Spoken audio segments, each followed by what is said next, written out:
में हम बात करने वाले हैं डार्विन थ्योरी ऑफ इवोल्यूशन के बारे में। इनकेस अगर आपने मेरा लास्ट लेक्चर नहीं देखा हो तो आप देख सकते हैं, वहाँ पे मैंने लेमार्क के बारे में बताया था कि सर लेमार्क का क्या कहना था रिगार्डिंग द इवोल्यूशन। इस पर्टिकुलर लेक्चर में हम देखेंगे कि डार्विन ने कौन सी अपनी थ्योरी दी थी जिसमें कि उन्होंने इवोल्यूशन को कैसे और क्या डिफाइन किया था, ये सब चीज़ों के बारे में हम जानेंगे। तो जैसे कि हमारा जो लास्ट लेक्चर था उसमें हमने यही देखा था कि जो इनिशियल टाइम है, सबसे पहले स्ट्रगल चल रहा था कि इवोल्यूशन को किस तरीके से रिप्रेजेंट किया जाए, ठीक है, कैसे बताया जाए, किस तरीके से हम डिफाइन करें कि एक स्पीसीज जो है इवॉल्व हो जाती है किसी और स्पीसीज में।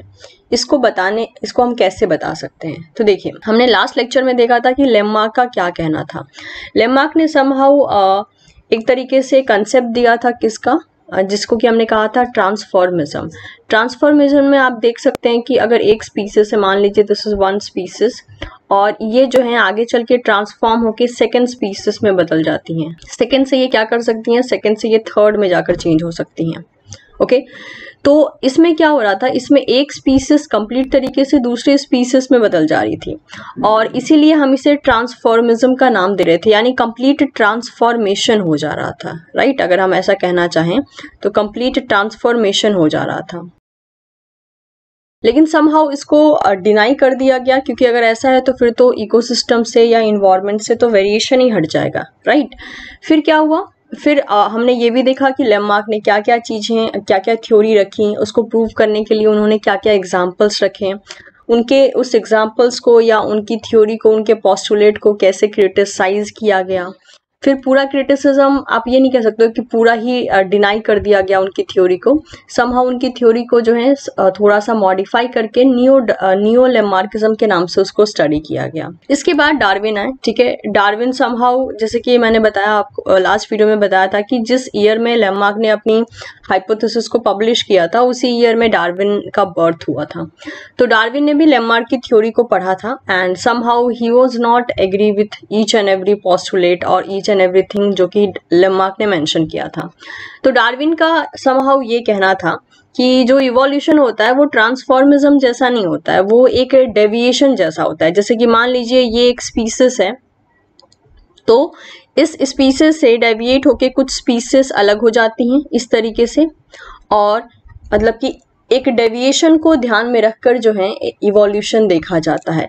यानी ओरिजिनल पॉपुलेशन ये रहेगा और इस ओरिजिनल पॉपुलेशन से जो पॉपुलेशन थोड़ा अलग हो जाएगी in terms of character and behaviour, वो अलग हो जाएगी। और ये अब आगे चल के अगर इनके ऊपर सिलेक्शन प्रेशर काम करता है, किसी भी टाइप का सिलेक्शन प्रेशर जो इनको चेंज करवा सकता है, तो ये स्पीसीज 1 बन जाएगी, ये स्पीसीज 2 हो सकती है और ये स्पीसीज हो सकती है।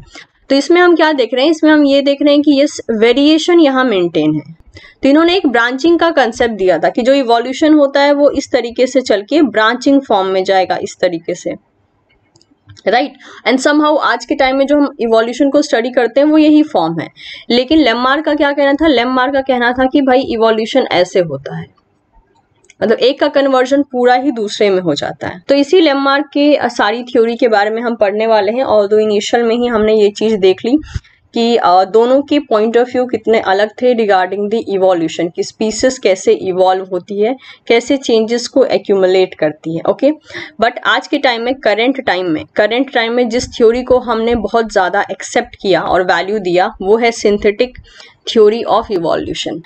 आपको इससे रिलेटेड आई थिंक 15 से 20 आपको पॉइंट्स मिलेंगे। उन सारे पॉइंट्स का क्लियर होना ज़रूरी है, तभी आपसे एग्जाम के क्वेश्चन सॉल्व होते हैं। एनीवेज, आज का जो हमारा टॉपिक होगा वो है डार्विन का। तो हम देखते हैं कि डार्विन ने जो है और क्या क्या कहा था, आई मीन टू से डार्विन का क्या कहना था रिगार्डिंग दी इवोल्यूशन। तो सबसे पहले मतलब इनकी ऑब्वियसली लाइफ जो हिस्ट्री है वो बहुत अलग ढंग से है। तो डार्विन जो है समहाउ कैम्ब्रिज से ग्रेजुएट हुए थे और साथ ही साथ इतना ही नहीं, ये HMS बीजल नाम का जो क्रू था उसके साथ इन्होंने बहुत मतलब कि एक बहुत ही लॉन्ग टूर किया था। मेनली जो है 5 साल का जो है इन्होंने टूर किया था, जिसमें ये अलग अलग एरियाज में गए, अलग अलग एरिया में इन्होंने विजिट किया। स्पेशली उसी टाइम पे जो है इन्होंने गैलापागोस आइलैंड को भी विजिट किया। सो गैलापागोस आइलैंड जो है वो बहुत ही ज़्यादा यूनिक टाइप का आइलैंड था। जब डार्विन उस आइलैंड पे पहुंचे तो उनको देखने को मिला कि यहाँ का जो एरिया है मतलब वो एंटायरली डिफरेंट था। मतलब गैलापागोस आइलैंड को जब विजिट किया डार्विन ने तो उसमें इतनी यूनिक क्रिएचर्स उनको देखने को मिले कि उन्होंने उस एरिया को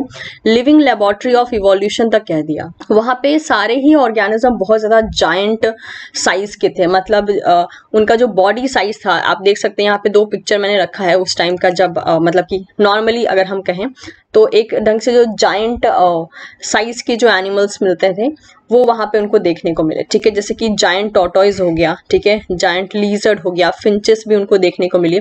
इनफैक्ट वही उसी टाइम में जो है डार्विन ने फिंचेस को भी ऑब्जर्व किया। उनका मैक्सिमम टाइम जब वो क्रू के साथ HMS बीजल जो उनके साथ एक शिप जा रहा था, मतलब जिसपे कि वो पोस्टेड थे उस टाइम पे, तो उस टाइम पे जो है उनको जहां भी एज अ नेचुरलिस्ट उनको वहां पे रखा गया था और उनको जो भी एरिया लगता कि हाँ यहाँ से वो कुछ डेटा कलेक्ट कर सकते हैं फ्लोरा एंड फौना के बारे में, तो वो उन सब का डेटा कलेक्ट करते चलते। इस तरीके से उन्होंने बहुत से इंसेक्ट का एज वेल एज अलग अलग फ्लोरा एंड फौना का बहुत सारा सैंपल इन्होंने कलेक्ट किया। इतना ही नहीं, उन्होंने बहुत से एडेप्टेशन बिहेवियर के बारे में भी स्टडी किया। इनिशियली जब उन्होंने देखा, जब बर्ड का सारा सैंपल वो कलेक्ट कर रहे थे, तो उनको ये लगा कि गैलापागोस आइलैंड पे जितनी भी फिंचेस पाई जाती हैं, लाइक यहाँ पे आप देख सकते हैं, इनिशियली उनको ये लगा कि ये सारी की सारी फिंचेस जो हैं, गैलापागोस फिंचेस जो हैं, ये सारी की सारी एक ही स्पीसीज हैं। ठीक है, मतलब जितनी अलग अलग जगह पे देखने को मिल रहा था उनको ये लगा कि सारी की सारी एक ही स्पीसीज है। लेकिन बाद में ये क्लियर हुआ कि नहीं, ये एक स्पीसीज नहीं है, ये अलग अलग स्पीसीज हैं। तो इसके पीछे की भी एक छोटी सी स्टोरी रहती है। जैसे कि अगर हम देखना चाहें तो हुआ ये था कि जो फिंचेस थी, फिंचेस एक्चुअल में इनिशियली पहले तो डार्विन को ये लगा कि ये सारी जितनी भी, क्योंकि गैलापागोस आइलैंड जो है ऑलरेडी छोटे छोटे आइलैंड से मिलकर बना है। ठीक है, वहां पे मोर देन 20 स्मॉल आइलैंड, मतलब मोर देन 20 आइलैंड से मिलकर बना हुआ है गैलापागोस आइलैंड। तो आप समझ सकते हो, यानी गैलापागोस आइलैंड को अगर हम इस तरीके से बनाना चाहें तो ये ऑलरेडी बहुत से आइलैंड से मिलकर बना है। ये छोटे छोटे से हमने यहाँ पे आइलैंड, कुछ आइलैंड्स बना दिए हैं, लेकिन जैसे कि मैंने कहा मोर देन 20 आइलैंड से मिलकर बना हुआ है वो, जिसमें कुछ मेजर आइलैंड है, कुछ माइनर आइलैंड है। तो अब सपोज कर लेते हैं this is the Galapagos island. अब देखने को ये मिला, जब बाद में स्टडी की गई तो साउथ अमेरिका में जो है, साउथ अमेरिका में जो एंसेस्ट्रल स्पीसीज थी किसकी, फिंचेस की, वो किसी वजह से जो है एट अ टाइम ऐसा हुआ था कि किसी आई मीन टू से कि कुछ ऐसे रीजंस क्रिएट हुए थे, it may be any kind of a disaster और स्टॉर्म। उस रीजन की वजह से वो जितनी भी गैलापागोस फिंचेस थी उनमें से मैक्सिमम का माइग्रेशन जो है गैलापागोस आइलैंड पे हो गया। ओके, तो जब गैलापागोस आइलैंड पे ये पहुंची तो हुआ ये कि ये जो आइलैंड था इसमें किसी भी टाइप के पहले से ही कोई स्पीसीज नहीं थे, कोई स्पीसीज नहीं थे तो कंपटीशन नहीं था। अब स्पीसीज नहीं थे तो स्पेस भी बहुत ज्यादा था। इतना ही नहीं, यहाँ पे जो रिसोर्सेस थे वो भी बहुत ज्यादा थे। तो हुआ ये कि फिंचेस को फिर वापस से जिस एरिया से साउथ अमेरिका से जो आई थी, इस एरिया से जो है गैलापागोस आइलैंड से इनको वापस जाने का कोई रीजन नहीं मिला। जब यहाँ पे सारी फिंचेस को आराम से कोई कंपटीशन नहीं मिल रहा है, स्पेस अच्छा अवेलेबल है, रिसोर्सेस अच्छा अवेलेबल है, तो एक ऑर्गेनिज्म के मतलब कि सर्वाइवल के लिए जो है यही एक बेसिक नीड होती है, जो कि जरूरत है, यही एक सर्वाइवल के लिए जो है जरूरी होती है। और ये सारी नीड जो है वो वहां पर फुलफिल हो जा रही थी। तो इन फिंचेस ने क्या किया, इन फिंचेस ने इसी गैलापागोस आइलैंड पे जो है खुद का ऑक्यूपेंसी बना लिया। मतलब कि जो छोटे छोटे आइलैंड्स आपको दिख रहे हैं यहाँ पर, इन्हीं पर जो है इनका एस्टेब्लिशमेंट हो गया। तो इनिशियली हुआ ये कि सारी गैलापागोस आइलैंड ने जो है, सारी फिंचेस ने जो है वहां पे गैलापागोस आइलैंड को पूरा ऑक्यूपाई कर लिया। लेकिन हुआ ये कि ये जो छोटे छोटे से आपको आइलैंड दिख रहे हैं ये सारे गैलापागोस में ही प्रेजेंट हैं, ये सारे आइलैंड्स। अब हुआ ये कि जो फिंचेस, मान लीजिए कि इस एरिया में आ गई, ये एरिया ले लेते हैं, उन फिंचेस ने क्या किया, उनको यहाँ पर किसी भी टाइप का कंपटीशन वगैरह नहीं मिल रहा था, ना ही स्पेस की कमी थी, ना रिसोर्सेज की कमी थी, तो उन्होंने कभी भी इधर जाने की कोशिश नहीं की।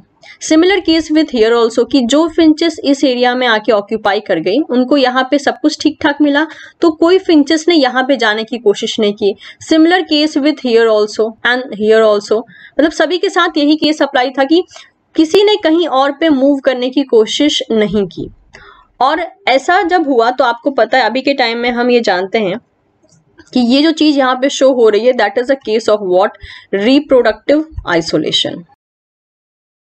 वक्त के साथ साथ ये हो गया कि इन्होंने कभी भी आपस में मतलब कि इंटरब्रीडिंग करना जरूरी नहीं समझा, बिकॉज उनको जो आइलैंड पे जहाँ पे वो थे वहां पे उनके लिए काफी चीजें अवेलेबल थी।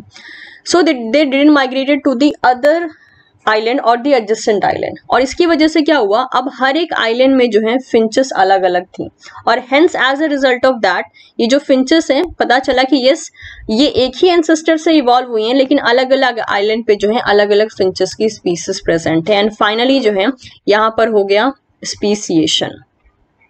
और आज के टाइम में हमें गैलापागोस आइलैंड पे अलग अलग टाइप की फिंचेस मिलती हैं, और उनमें डिफरेंसेस कहाँ हैं, उनमें डिफरेंसेस हैं उनके बीक साइज में, उनके बीक के शेप में, वो किस चीज पे फीड करती हैं, इसमें डिफरेंसेस आ जाता है। ठीक है, क्योंकि कोई इंसेक्ट पे फीड करती हैं, कोई सीड्स पे फीड करती हैं, कोई हाई जो बहुत ज़्यादा हार्ड मतलब कि शेल वाला सीड होता है उस पर भी फीड करती हैं, जिसकी वजह से क्या आता है बहुत से डिफरेंसेस चले आते हैं। और वो डिफरेंसेस इस बेसिस पे चले आते हैं कि कौन से एरिया में किस टाइप का फूड अवेलेबल है, उसी टाइप के फूड के अकॉर्डिंग फिंचेस ने अपने बीक का नॉर्मली आप कह सकते हो कि चेंज लेकर आ गई हैं। एंड एज बिकॉज अब यहाँ पे मान लीजिए कि जो भी फूड अवेलेबल था उसी कारण क्या किया, उसके कारण यहाँ पे ऑर्गेनिज्म या फिर आप फिंचेस का ही नाम ले लीजिए, उनमें क्या हुआ, उनमें एक टाइप का चेंज आया। और वो चेंज क्या कहलाया, वो चेंज आगे चल के जो है एडेप्टेशन कहलाया। एडेप्टेशन क्यों, क्योंकि जैसी यहाँ पर नीड थी कि वहां पे जो है मान लीजिए इंसेक्ट ही सिर्फ मिलता है एज अ फूड सोर्स, तो वक्त के साथ साथ जब फिंचेस ने वहां पर उन इंसेक्ट पे फीड किया तो धीरे धीरे ये हुआ कि थ्रू द इवोल्यूशन उनका जो बीक का साइज है एंड शेप है वो इंसेक्ट को फीड करने लायक ही हो गया। और आगे चल के वो जो कैरेक्टर है वो उनके ऑफस्प्रिंग में भी ट्रांसफर होते रहे, क्योंकि वो जेनेटिक लेवल पे चले आए। तो ये हो गया क्या, ये एडेप्टेशन कहलाता है। एंड एज बिकॉज ये एक एंसेस्टर से आए हैं, और क्यों मतलब इस तरीके से डेविएशन हुआ है, क्योंकि हम ये कह सकते हैं कि कैरेक्टर में डाइवर्जेंस आ गया, कैरेक्टर में डिफरेंसेस आ गए। लाइक यहाँ का कैरेक्टर अलग है, यहाँ का कैरेक्टर अलग है, इधर का कैरेक्टर अलग है, तो ये कैरेक्टर में क्या आ गया, डिफरेंसेस आ गए। तो एक पॉइंट से जब कोई चीज जो है डाइवर्ज करती है तो हम उसे रेडिएट का भी नाम देते हैं। ठीक है, रेडिएट या रेडिएशन कहते हैं। और ये रेडिएट या फिर ये जो अलगाव या फिर ये जो डिफरेंसेस है वो किसके कारण आए, क्योंकि ऑर्गेनिज्म ने अलग अलग एडेप्टेशन किया। तो हम इसे क्या कहते हैं, इसे हम एक अच्छा सा नाम भी देते हैं जिसे हम कहते हैं एडेप्टिव रेडिएशन। सो फिंचेस का जो एग्जाम्पल है वो एडेप्टिव रेडिएशन का एक बहुत अच्छा एग्जाम्पल बनता है, और ये इसलिए हुआ क्योंकि इनका जियोग्राफिकल सेपरेशन हो गया था। ठीक है, ज्योग्राफी इनका जो है चेंज हो गया था, और उसी अकॉर्डिंग जो है इनका कैरेक्टर भी चेंज हुआ। जैसे कि यहाँ पर अगर हम कुछ एग्जांपल देखना चाहें तो यू कैन सी हियर कि यहाँ पे मैंने 3 टाइप के फिंचेस आपके सामने रखे हैं। तो ये है कैक्टस ईटर फिंचेस, इसके अलावा ये इंसेक्ट ईटर है, और ये जो है सीड ईटर है। तो जो मेन चीज है जहाँ पे आपको ध्यान देना है वो है इनकी बीक, कितना ज़्यादा डिफरेंसेस है, बिकॉज इनका जो सोर्स है जिस पे ये फीड कर रही हैं वो ही एंटायरली डिफरेंट है, एंड दैट इज वाई इनके बीक का जो साइज या शेप है उसमें भी डिफरेंसेस चला आया। फाइन, तो ये सारा हमने देख लिया। एंड फिंचेस को अगर हम स्टडी करते हैं तो यह हमें एक एविडेंस प्रोवाइड करती है for the origin of species bye means of geographical isolation, जो कि अभी हमने डील किया। ज्योग्राफिकल आइसोलेशन का मतलब ही होता है कि ज्योग्राफी का अलग हो जाना। तो अलग ज्योग्राफी होने के कारण अलग चीजों पे फीड किया गया, इसकी वजह से डिफरेंट कैरेक्टर भी चले आए, एंड हेंस आगे चल के इन्हीं कैरेक्टर ने जो है स्पीसिएशन करवा दिया। नाउ लेट्स सी कि थ्योरी ऑफ नेचुरल सिलेक्शन क्या कहता है और नेचुरल सिलेक्शन खुद क्या है। तो सबसे पहले अगर हम देखें कि ये नेचुरल सिलेक्शन क्या है, तो नेचुरल सिलेक्शन को हम एक ड्राइविंग फोर्स मानते हैं जो कि इवोल्यूशन करवाता है, जिसमें नेचर जो होती है एक बेस्ट कैरेक्टर को सेलेक्ट करती है। अब वो बेस्ट कैरेक्टर कैसे बेस्ट होता है वो भी हम डील करेंगे, लेकिन ये बहुत से कम लोग, अगर आपने डिटेल में पढ़ा होगा इवोल्यूशन तो आपको पता होगा कि एक और नेचुरलिस्ट थे जिनका नाम है अल्फ्रेड रसल वालेस। ठीक है, इन्होंने जो है इंडिपेंडेंटली प्रपोज किया था थ्योरी ऑफ नेचुरल सिलेक्शन, मतलब कि theory of evolution by natural selection. तो हुआ ये था कि अल्फ्रेड एंड डार्विन जो है मतलब एक टाइम पे कांटेक्ट में आए, लेकिन उससे पहले वो कभी एक दूसरे के कांटेक्ट में नहीं थे। तो अल्फ्रेड ने जो है अपनी बहुत सी थ्योरीज मतलब लिख रखी थी। वो थ्योरी जो है समहाउ बाय सम मीन्स जो है उन्होंने डार्विन को हैंड ओवर की थी नॉर्मली जो है पढ़ने के लिए। तो डार्विन बहुत शॉक हो गए थे ये चीज देखकर कि जो चीजें डार्विन ने गैलापागोस आइलैंड पे ऑब्जर्व करके अपनी जो बुक थी या अपनी जो नोट्स थे उसमें उन्होंने मेंशन करके रखे थे, वो सारी चीजें ऑलरेडी वैलेंस ने भी रखा था लिख के। तो वो बहुत ये चीज देखकर शॉक हुए कि दो अलग अलग लोग एक ही टॉपिक पर एक जैसा कैसे सोच सकते हैं। तो कभी कभी जो है CSIR में ये क्वेश्चन आता है, एट अ टाइम कोई एक ही क्वेश्चन आएगा कि नेचुरल सिलेक्शन का कंसेप्ट किसने दिया था। तो नेचुरल सिलेक्शन के कंसेप्ट के लिए दोनों को ही रिगार्ड किया जाता है, अल्फ्रेड रसेल वैलेंस को भी एज वेल एज डार्विन को भी। लेकिन अगर क्वेश्चन आता है तो दोनों में से किसी एक का नाम ही ऑप्शन में होगा और अकॉर्डिंगली आपको वहां पे पिक करना होगा। अगर डार्विन ऑप्शन में मेंशन है तो you have to select the Darwin, और अगर अल्फ्रेड रसेल वैलेंस अवेलेबल है तो आपको अल्फ्रेड रसेल वैलेंस का आपको ऑप्शन लेना पड़ेगा। So his theory was quite similar to that of the Darwin theory of the natural selection. काफी ज्यादा हद तक सिमिलरिटी थी दोनों के ही थ्योरी में। He proposed that the natural selection is a differential survival और reproduction, जैसा कि डार्विन ने भी कहा था। थ्योरी ऑफ नेचुरल सिलेक्शन क्या कहती है? ये बोलती है कि एक ऑर्गेनिज्म ओवर प्रोडक्शन करता है, ठीक है, मतलब कि जितना हो सकता है उतना वो अपने ऑफस्प्रिंग को प्रोड्यूस करता है, जन्म देता है, और उन ऑफस्प्रिंग के बीच में जो है स्ट्रगल फॉर एग्जिस्टेंस होता है, क्योंकि सारे के सारे आपको पता है कि there are so many different creatures जो कि बहुत ज्यादा नंबर में जो है ऑफस्प्रिंग को जन्म देते हैं। अब आप जरा इमेजिन कीजिए कि अगर सभी सरवाइव करते तो आज अर्थ पे क्या हालत होती। कंसेप्ट इज दैट कि कभी भी जितने भी ओवर प्रोडक्शन होता है ऑर्गेनिज्म का, सभी सरवाइव नहीं करते हैं, क्योंकि उनको अपने एग्जिस्टेंस के लिए, जीने के लिए स्ट्रगल करना पड़ता है। उसी स्ट्रगल में बहुत से ऑर्गेनिज्म का या ऑफस्प्रिंग का एलिमिनेशन हो जाता है।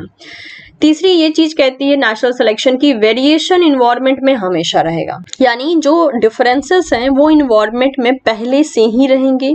उन डिफरेंसेस के बेसिस पे जो है नेचुरल सिलेक्शन ऑपरेट होगा, और जब नेचुरल सिलेक्शन ऑपरेट होगा तब जाकर जो है उनमें से जो बेस्ट कैरेक्टर होगा उसका सिलेक्शन किया जाएगा। तो ओवर प्रोडक्शन होगा, स्ट्रगल फॉर एग्जिस्टेंस उनमें देखा जाएगा, वेरिएशन उनमें पहले से ही रहेगा, वेरिएशन के बेसिस पे नेचुरल सिलेक्शन होगा, और नेचुरल सिलेक्शन के बाद जो है जो ऑर्गेनिज्म सबसे ज्यादा फिट रहेगा वो सरवाइव कर जाएगा, जो अनफिट होगा उसका एलिमिनेशन हो जाएगा। इसके बाद डार्विन ने ये कहा कि इनहेरिटेंस ऑफ यूजफुल वेरिएशन, इन्होंने यहाँ पर थोड़ी सी गड़बड़ कर दी थी। इन्होंने सिर्फ कहा यूजफुल वेरिएशन ही इनहेरिट होते हैं, जबकि द थिंग इज दैट कि जो भी वेरिएशन जो कि जेनेटिक लेवल पे फिक्स है वो ऑब्वियसली इनहेरिट किए जा सकते हैं, अब चाहे वो यूजफुल हो या नॉन यूजफुल हो। नेक्स्ट, ओरिजिन और formation of the new species का कंसेप्ट भी डार्विन ने दिया। तो अगर इन जनरल देखा जाए तो individual which are better adapted have better chances of successful feeding and breeding. So fitness according to the Darwin is the reproductive fitness. तो डार्विन का ये कहना था कि जो ऑर्गेनिज्म बेटर ढंग से एडेप्टेड है उसको बेटर चांस मिलता है feeding as well as breeding का। और डार्विन के अकॉर्डिंग फिटनेस का मतलब था कि रिप्रोडक्टिव फिटनेस, यानी एक ऑर्गेनिज्म जो है सक्सेसफुली रिप्रोड्यूस कर पाए और जिस ऑफस्प्रिंग को वो जन्म दे वो ऑफस्प्रिंग भी फर्टाइल निकले। तो ये कुछ बातें थी रिगार्डिंग द नेचुरल सिलेक्शन, लेकिन ये बातें सिर्फ इतने तक ही नहीं थी। ऑब्वियसली इसके लिए बहुत से एविडेंसेस दिए गए, जैसे कि जिराफ के नेक का स्टोरी आपको मैंने बताया था लास्ट क्लास में, जिसमें लेममार्क ने ये कहा था कि जिराफ की नेक पहले छोटी हुआ करती थी और जब खाने की कमी हुई तो टॉल ट्री पे जिराफ ने जो है वहाँ के लीव्स को खाने के लिए अपने नेक का एक्सरसाइज किया, जिसकी वजह से नेक का लेंथ इंक्रीज हो गया और अब वो जो कैरेक्टर है वो आने वाले ऑफस्प्रिंग में भी चला जाता है। बट जो डार्विन थे उन्होंने पूरा ही कंसेप्ट अलग बोला। इन्होंने क्या कहा, इन्होंने बोला कि according to my theory variation environment में पहले से ही रहेगा। तो इन्होंने ये कहा कि एक्चुअल में शॉर्ट नेक जिराफ और लॉन्ग नेक जिराफ पहले से ही थे, यानी वेरिएशन पहले से था। अब हुआ ये कि जब नेचर या इन्वायरमेंट बदला तो उस टाइम पे कोई एक कैरेक्टर बेटर हो गया और दूसरा कैरेक्टर रिजेक्ट हो गया। तो जब इन्वायरमेंट बदला यानी जब खाने की कमी हुई तो हुआ ये कि जो टॉल ट्रीज थी सिर्फ उसी पे लीव्स रह गई थी, छोटी छोटी ट्री से लीव्स खत्म हो गई थी। तो जो शॉर्ट नेक जिराफ थे वो ट्री तक पहुंच नहीं पाए और एज अ रिजल्ट धीरे धीरे इनका एलिमिनेशन होने लगा। लेकिन जो लॉन्ग नेक जिराफ वहां पे ऑलरेडी प्रेजेंट थे वो ट्री पे फीड करते रहे और वो सरवाइव करते रहे और इसीलिए आगे चल के जो है ज्यादातर जो जिराफ देखने को मिला वो मिला मतलब कि लॉन्ग नेक का, ठीक है। इन्होंने ये यहाँ पे अपनी थ्योरी दी थी। डार्विन फिंचेस के लिए भी इन्होंने यही कहा था कि एडेप्टिव रेडिएशन का एग्जाम्पल जो है हम डार्विन फिंचेस के फॉर्म में देख सकते हैं। ऑल्दो डार्विन फिंचेस एक कॉमन एंसेस्टर से इवॉल्व हुई हैं through the course of adaptation, और क्योंकि ये एडेप्टेशन क्योंकि एक रेडिएट करने जैसे पैटर्न से हुआ, क्योंकि रेडिएट करना मतलब एक पॉइंट से कोई चीज डाइवर्जेंस की तरफ बढ़ रही है, और ये इसलिए हुआ क्योंकि वो डिफरेंट आइलैंड को ऑक्यूपाई करके रखा था उन लोगों ने, दैट इज डार्विन फिंचेस ने, on the Galapagos island itself. Next देखते हैं। ओके, यहाँ पे पिक्चर अगेन आप देख सकते हो, ये एक टाइप का बीक है, अलग अलग टाइप के बीक जो हैं आप देख सकते हो, और ये depending upon the food source ये वैरी कर रहे हैं। नेक्स्ट एग्जाम्पल इन्होंने दिया ड्रग रेजिस्टेंस बैक्टीरिया का। इनका ये कहना था कि भाई अगर एक प्लेट पे जो है आप कल्चर प्लेट लो और उसमें जो है कोई आप मेनली कोई ड्रग ऐड कर दो, ठीक है, तो कुछ ऐसे यहाँ पर अभी बैक्टीरिया होंगे जिनकी डेथ हो जाएगी और कुछ ऐसे रहेंगे जो कि सरवाइव कर जाएंगे। तो अब आप खुद देखिए, एक ऐसे हैं जो कि ससेप्टेबल हैं, यानी जिनकी डेथ हो जाएगी, और कुछ ऐसे हैं जो कि सरवाइव कर जाएंगे, तो यानी उनकी डेथ नहीं होगी। तो अगेन यानी पहले से ही इनिशियल पॉपुलेशन में ही वेरिएशन पहले से ही अवेलेबल है। वेरिएशन का मतलब है डिफरेंसेस का मतलब हो गया, एक वो है जिसकी डेथ हो जा रही है, मतलब कि शायद उसके पास इस ड्रग के लिए, जो ड्रग यहाँ पे ऐड किया गया है, उस ड्रग के लिए कोई जीन, उसको रेजिस्ट करने के लिए कोई जीन नहीं है, और जो सरवाइव कर रहे हैं मतलब कि क्या है वो है रेजिस्टेंट स्ट्रेन। वो जीन पहले वो एक्सप्रेस नहीं कर रहे थे, लेकिन जैसे ही ड्रग का प्रेजेंस देखा गया, उन बैक्टीरिया ने जो है ड्रग रेजिस्टेंस जो है शो करना शुरू कर दिया। अब आप खुद सोचिए कि जो ससेप्टेबल है उनकी तो यहाँ पे डेथ हो जाएगी, और जो रेजिस्टेंट होंगे वो यहाँ पर बच जाएंगे। माइट भी एक दो ही हो सकते हैं रेजिस्टेंट हो, बाकी सब जो है ससेप्टेबल हो, लेकिन वो सरवाइव कर जाएंगे।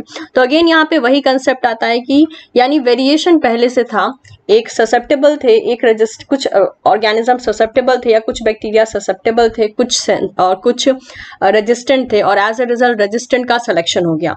एंड विद टाइम जो है जो रेजिस्टेंट बैक्टीरिया है फॉर दैट पर्टिकुलर ड्रग वही ज्यादा देखे जाएंगे, क्योंकि वही ज्यादा अवेलेबल है, तो वही ज्यादा रिप्रोड्यूस करेंगे। तो ये भी इन्होंने यहाँ पे एग्जांपल दिया। इनफैक्ट इसको जब हम ड्रग डालते हैं ना, तो ये एक स्ट्रॉन्ग सेलेक्टिव प्रेशर की तरह काम करता है, और यहाँ पे भी वही हुआ कि जो यहाँ पे सर्वाइव करने में फिट था वही यहाँ पर सर्वाइव किया, एंड फाइनली जो रेजिस्टेंस बैक्टीरिया थे उस पर्टिकुलर ड्रग के लिए, एंटीबायोटिक के लिए, फाइनल टाइम में वही बचे। तो ये एक केस देखा गया।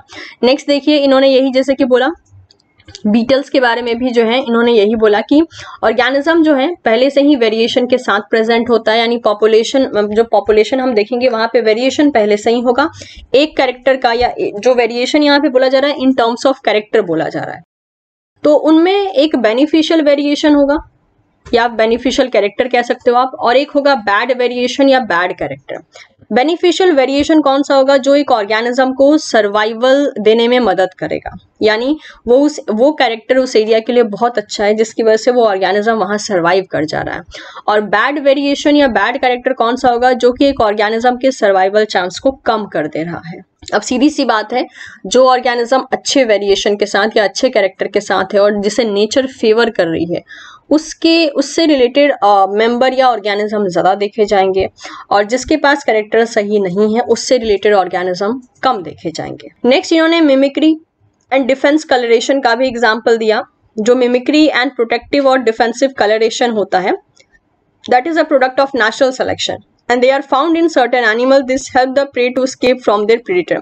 जैसे कि आप यहाँ पे देख सकते हैं, यहाँ पे पूरा कैमोफ्लाज जो है, एक मॉथ ने कैमोफ्लाज कर लिया है और वो ऐसे लग रहा है जैसे कि मान लो ये इसी लॉग का पार्ट हो। तो कैमोफ्लाजिंग टेक्निक जो होती है या प्रोटेक्टिव या डिफेंसिव कलरेशन जो होता है, ये एक टाइप का प्रोडक्ट है नेचुरल सिलेक्शन का।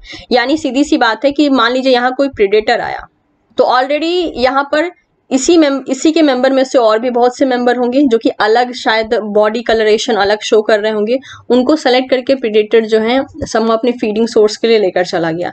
लेकिन कुछ ऐसे कैरेक्टर थे जो कि वहां पे ब्लेंड हो गए और वो वहां के लिए एडवांटेज कैरेक्टर साबित हो गए, और एज अ रिजल्ट अभी के टाइम में इस ऑर्गेनिज्म का या इस मॉथ के जो मैक्सिमम मेंबर होंगे वो इसी टाइप के फीचर्स के साथ देखने को मिलेगा। नेक्स्ट देखा ये गया कि डार्विन ने जितनी भी बातें कही थी उसे हमने डार्विनिज्म का नाम दिया, लेकिन इनको भी क्रिटिसिज्म अच्छा खासा मिला क्योंकि इनकी काफी ऐसी बातें थी जो कि रिजेक्ट हो गई। सो डार्विन की जो थ्योरी थी उसको ना ही कंप्लीटली एक्सेप्ट किया गया ना ही कंप्लीटली रिजेक्ट किया गया, but a type of the mix response they have got. ठीक है, मिक्स टाइप का एक रिस्पॉन्स देखने को मिला, ना प्रॉपर रिजेक्शन था ना प्रॉपर एक्सेप्टेंस था। So idea of evolution became controversial at that time, और उस टाइम पे लोग जो है ज्यादा इस टाइप की चीजों को सपोर्ट भी नहीं करते थे। तो जब डार्विन ने ये सारी बातें कही तो समहाउ ये कॉन्ट्रोवर्शियल टॉपिक बन गया। He said about the variation, Darwin ने वेरिएशन के बारे में तो समझाया लेकिन वो फेल हो गए इस चीज को एक्सप्लेन करने में कि ये वेरिएशन के पीछे का रीजन क्या है, जिसको बाद में बोला गया कि gene is the reason behind the variation. इस चीज को वो समझाने में जो है सक्सेसफुल नहीं हुए। तो उन्हें वेरिएशन तो कह दिया लेकिन कभी रीजन बता नहीं पाए। As he was not having good knowledge about the genetics and heredity, because उनका जेनेटिक्स में कुछ खास नॉलेज नहीं था, जिसकी वजह से वो वेरिएशन के पीछे का रीजन नहीं बता पाए। He explain the survival of the fittest but couldn't explain the arrival of the fittest. उन्होंने ये तो बता दिया कि सर्वाइवल जो है, जो फिट ऑर्गेनिज्म होते हैं वो सर्वाइव ज्यादा करेंगे या बेटर सर्वाइव करेंगे as compare to the unfit organism, लेकिन वो ये नहीं बता पाए कि ये फिट ऑर्गेनिज्म आए कहाँ से। अगेन वहां पे भी एक जेनेटिक बेसिस चला आता है जो कि ये एक्सप्लेन करने में सक्सेसफुल नहीं रहे। Next he said that good character pass on to the next generation. इन्होंने बोला था कि अच्छे कैरेक्टर जो होते हैं वो नेक्स्ट जनरेशन में जाते हैं। देन यहाँ पे क्वेश्चन आया, then why vestigial organ is still found as it has no use now.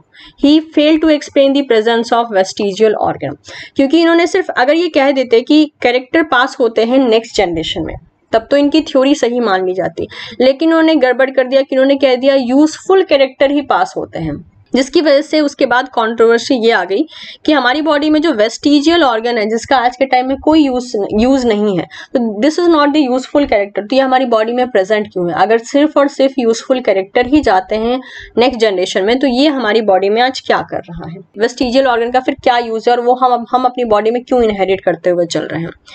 Next, इनको सेक्सुअल सिलेक्शन के लिए भी क्रिटिसिज्म मिला था, जिसमें इन्होंने ये कहा था कि ऑर्गेनिज्म के पास जो कॉस्टली कैरेक्टर होते हैं, कॉस्टली कैरेक्टर मतलब कि एक ऐसे कैरेक्टर जो कि एक ऑर्गेनिज्म का बहुत ज्यादा एनर्जी कंज्यूम करते हैं, बहुत ज्यादा बॉडी वेट बना के रखते हैं, प्रीडेटर को अट्रैक्ट करने का काम करते हैं, लेकिन वो पर्सनल लेवल पे उस ऑर्गेनिज्म को कुछ बेनिफिट नहीं देते हैं, रादर टू से सिर्फ और सिर्फ रिप्रोडक्टिव बेनिफिट देते हैं, पर्सनल लेवल पे फिजिकल बेनिफिट नहीं देते हैं। तो इस चीज को लिए जो है इनको क्रिटिसिज्म मिला, because he fail to explain why male can't select the best female for mating, why only female get the right to select the male for mating purpose.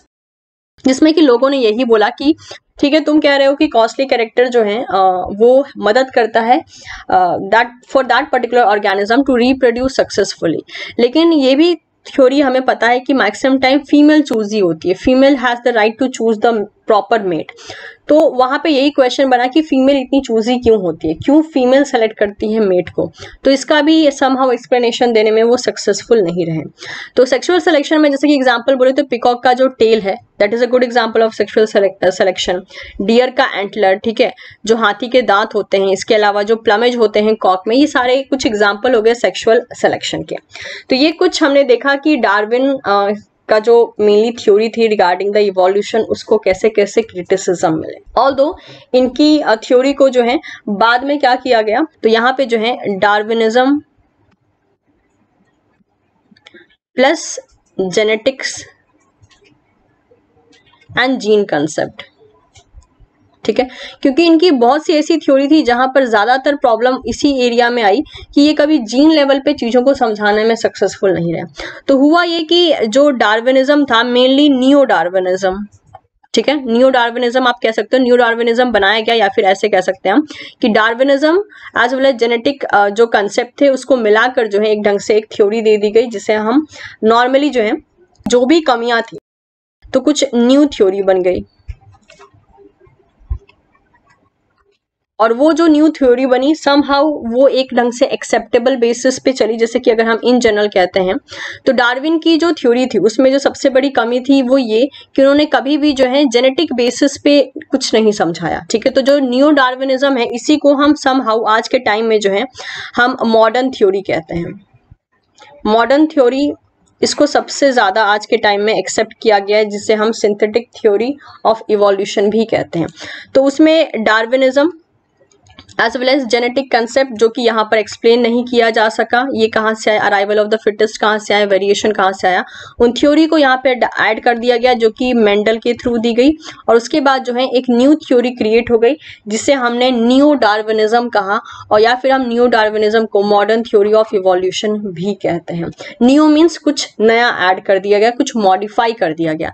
तो डार्विन की जो जो बातें सही थी उसी के अंदर जो है कुछ और नए कंसेप्ट को ऐड कर दिया गया on the genetic basis and some other level, और उसके बाद जो है उसको एक मॉडर्न थ्योरी में कन्वर्ट कर दिया गया। तो ये सारी स्टोरी थी रिगार्डिंग दी डार्विनिज्म। उसके बाद उसको नियो डार्विनिज्म में चेंज किया गया, क्योंकि नियो डार्विनिज्म अपने आप में एक बहुत बड़ा एक पोर्शन है जो कि आपका अच्छा खासा टाइम लेता है, क्योंकि वहाँ पे भी बहुत कुछ एक्सप्लेन करने को। क्योंकि आज के टाइम में हम जितना भी कुछ इवोल्यूशन के बारे में जानते हैं वो हम नियो डार्विनिज्म के बारे में ही जानते हैं। जितने भी हम डेफिनेशन या एक्सप्लेनेशन या स्पीसिएशन के बारे में बात करते हैं सब कुछ नियो डार्विनिज्म में मेंशन है, ठीक है। तो somehow this is the well accepted theory जिसे हम आज प्रेफर करते हैं। सो आई एम एक्सपेक्टिंग कि आपको जो है चीजें समझ में आ गई होंगी।